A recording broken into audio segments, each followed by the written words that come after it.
Hey y'all, and welcome to my first Zach's haul video. I will have haul videos on the first Sunday of every month, and if I don't have enough books to show you to make like a substantial video, then I'm also going to add books that I get from the library.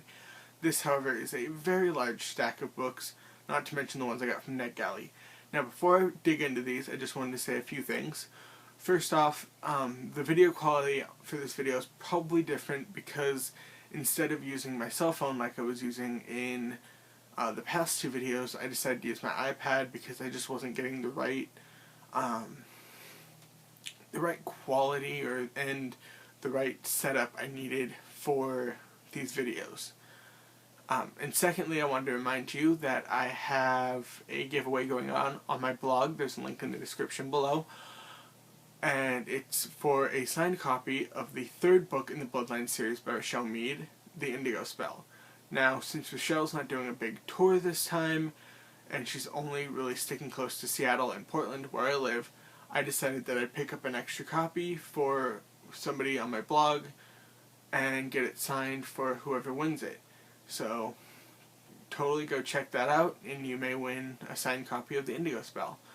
Also, I'm really sorry there wasn't a review yesterday, but I had a lot of stuff going on Friday. I had 2 posts going up. I started my Indigo Spell giveaway, so that meant I had to plug it in anywhere I can to get the maximum number of participants, and I just really couldn't finish the book and do the review.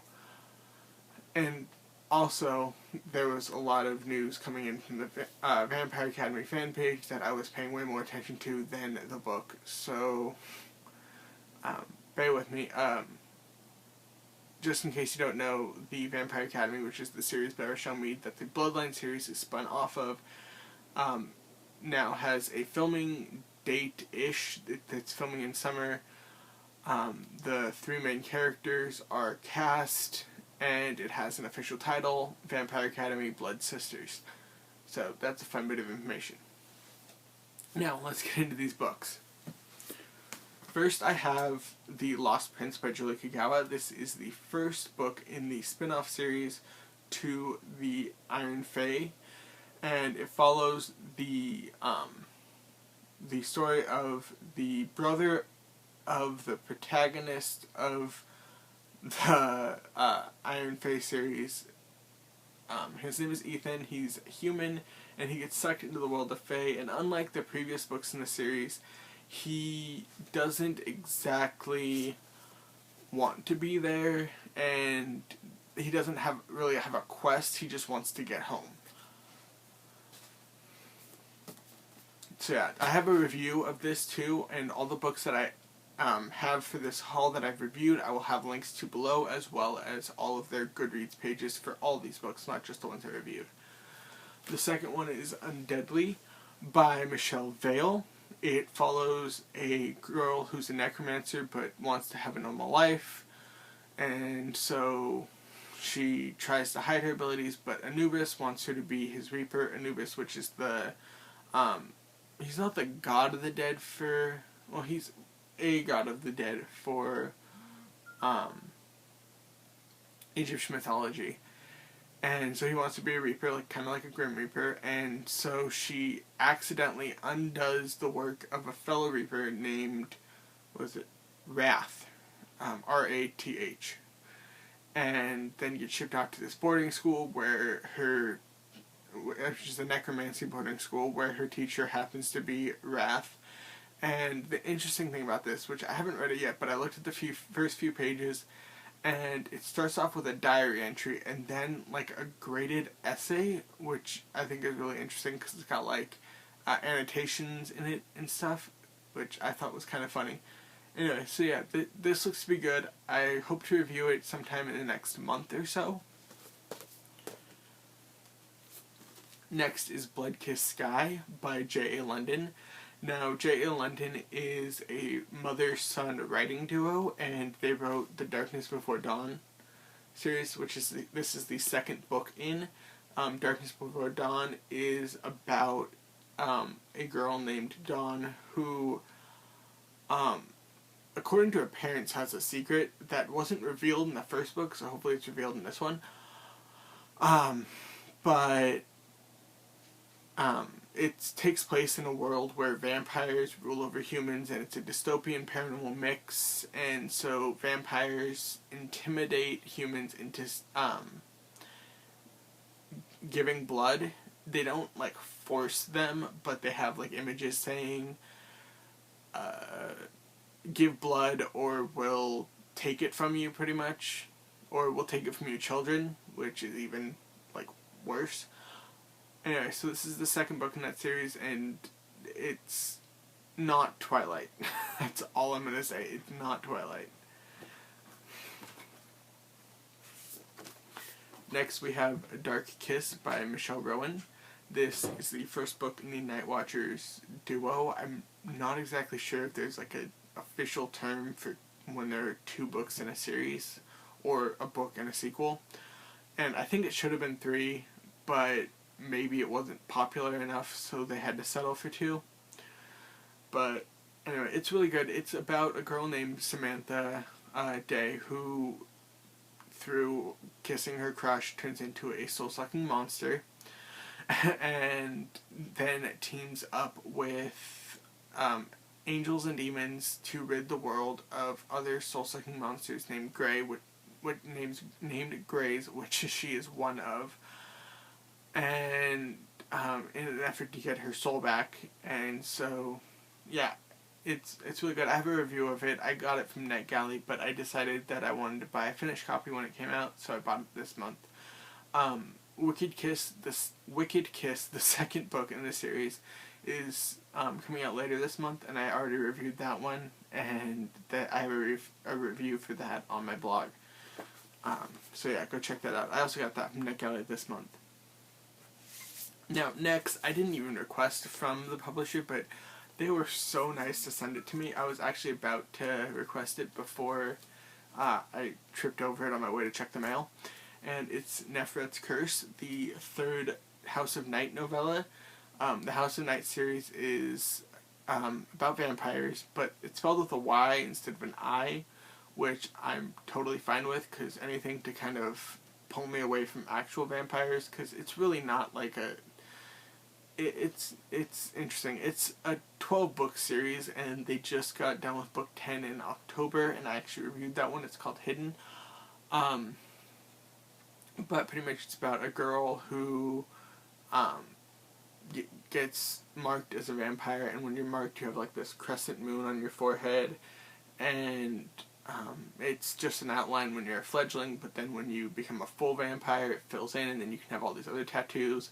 But when she arrives at the House of Night, which is the vampire school, it's already filled in, and so she becomes this anomaly, and it's just kind of her adventures in that school and against the villain named Neferet.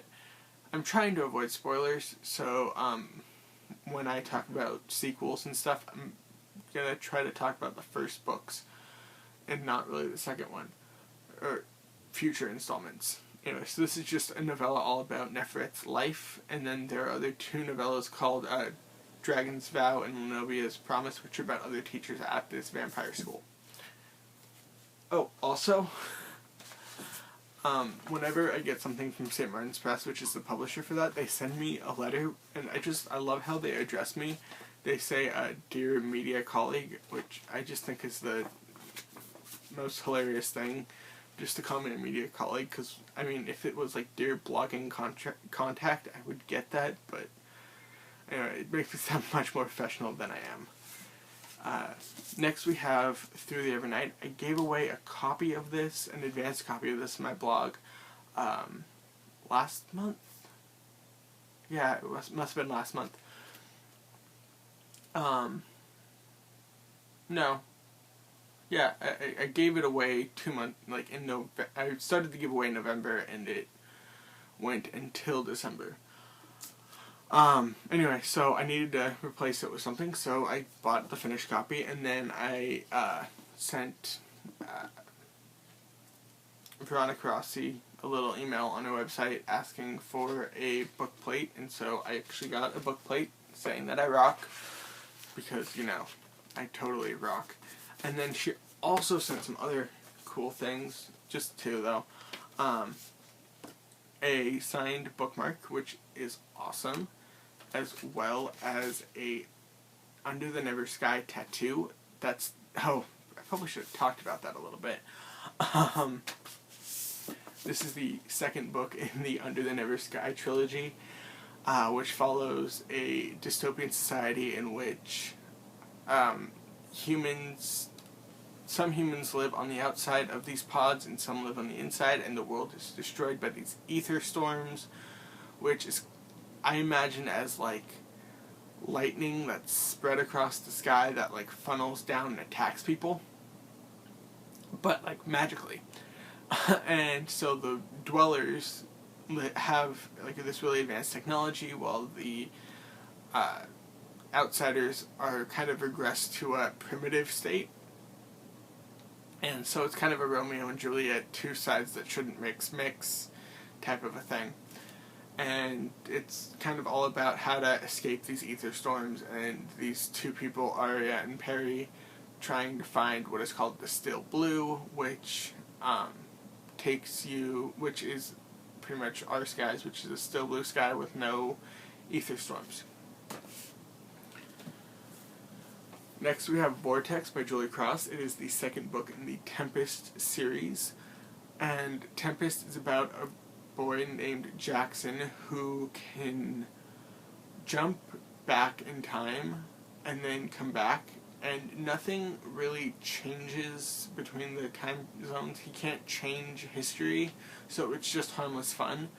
But then these like government type people come in and attack him, and his girlfriend gets shot, and then he accidentally jumps back in time and can't go back to where his girlfriend is, and then he gets chased by these government people in the past, and this is just a continuation of that story. Next I have Prophecy by Ellen O. Prophecy was actually my #1 most wanted pick for this month, and my friend Brittany was nice enough to get it for me as a late Christmas present. It follows a demon slayer named Kira. Actually, I want to read the inside. Kira is the only female in the king's army, and she is also the prince's bodyguard. She is a demon slayer and an outcast, hated by nearly everyone in her home city of Hansong, and she's their only hope. Murdered kings and discovered traitors point to a demon invasion, sending Kira on the run with the young prince. He may be the savior predicted in the Dragon King's prophecy, but the legendary lost ruby treasure might just be the true key to victory. With only the guidance of the cryptic prophecy, Kira must battle demon soldiers, an evil shaman, and the demon lord himself to find out what was once lost and raise a prince into a king. Intrigue, mystery, and ancient lore, and action-packed fantasy come together in a heart-stopping first book in a trilogy. So, I haven't read it yet. I swear to you I haven't read it, but already my thoughts are going to Kira is really the savior in this prophecy. Not him, not the prince, and she's probably going to fall in love with him. Those are just my theories. And if I accidentally spoiled anything, I am sorry, but again, I haven't read this. This is just my initial reaction to the cover flop summary. Next, I have a book that I love. So this is one of my top 5 of 2012. Now, my top 5 wasn't officially ranked, like, it was in no particular order. So, this book technically could have been my favorite book of 2012, but whatever. It's The False Prce by Jennifer A. Nielsen. I love this book so much. The characters are amazing. It's got like political intrigue and set in kind of a medieval time, and there's no magic in this medieval time, so it's even more amazing. And the main character, it's told from a first-person perspective, and so having the main character and point of view hide something from the reader's for most of the book is just amazing, and that's what happens in this. Anyway, so I just thought it was great and a wonderful read. Even though it's middle grade and I'm a YA blog, I read it first thinking that it was YA, and when I realized it was middle grade, I didn't care. It was that good. It had that much ability to transcend age genres that I think anybody will love it. So yeah, my friend Sarah gave this to me. She has another friend who's a middle grade blogger, and so she got an advanced copy and had nothing to do with it. She didn't really know what to do with it after she got a finished copy, and so I got it, and I'm really excited, especially because it goes with my copy of the Runaway King. I'm so happy I got this. So this is the second book in the series, and follows the main character. And that's really all I can tell you without spoiling anything. That's literally all I can tell you without spoiling anything. And then, last but not least, is the book I reviewed yesterday, which is Unravel Me by Tahira Mafi. Now, this is the second book in the Shatter Me series. I've reviewed Shatter Me, and I'll put a link to that review below as well, as the link to this one. I wasn't that impressed with Shatter Me. I really wasn't. I thought I'd like it a lot more than I did. But there were just some things that I thought would happen that didn't, that really should have happened to make it more intriguing. But I haven't finished Shatter Me as of this moment, but when it's up, it'll be done and reviewed. But I'm working on it, and so far I'm liking it. I'm liking it better, probably because those things that were already addressed in the first book, I'm not, anticipating something different. Like with the first book, and there was something that I thought was going to happen that totally didn't, that should have happened. And now that I don't have that, thought that it should have happened hanging over my head, I think I'm going to enjoy this book a lot more. Anyway, so I thought I should tell you what Shatter Me is about. I'm really bad at these. I'll get better, I promise. Shatter Me is about a girl named Juliet whose touch can kill if you're exposed to it long enough. And so she's put in this mental hospital and she thinks she's a freak, and she has all this self-loathing, and then the government comes in and wants to use her as a torturing interrogator, and she doesn't want to, and it's dystopian, so it's, this re-establishment versus this rebellion, and which side is she going to be on, and what guy is she going to choose, because it's got a love triangle, even though it's one of those weird love triangles with, the good guy and the bad guy, and it's just, those kind of triangles are kind of weird, especially when the bad guy is so clearly a bad guy, and, when the bad guy's kind of just that outcast, bad boy type, that's not as bad as when it's the bad guy who I want to see die. Anyway, also what I got this month, I got The Goddess Inheritance by Amy Carter, which is the third book in the Goddess Test series. Now, I got this on NetGalley, which is why I don't have a book to show you.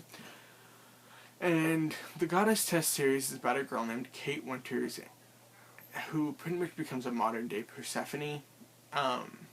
It's got a Greek mythology twist, and it's, again, a reinterpretation of the Persephone myth, and this is just the third book in that series. Definitely go check it out.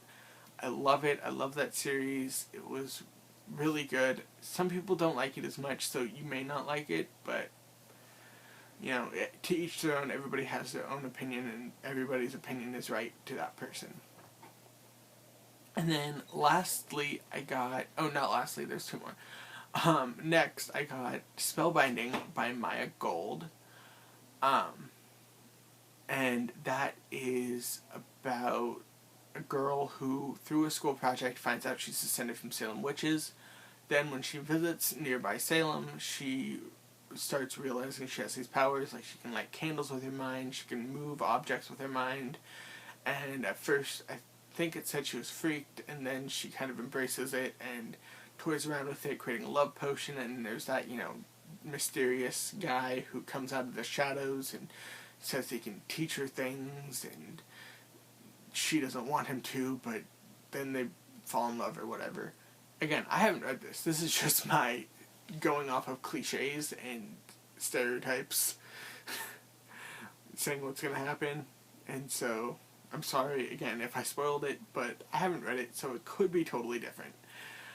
And lastly, I got a Shimmer of Angels,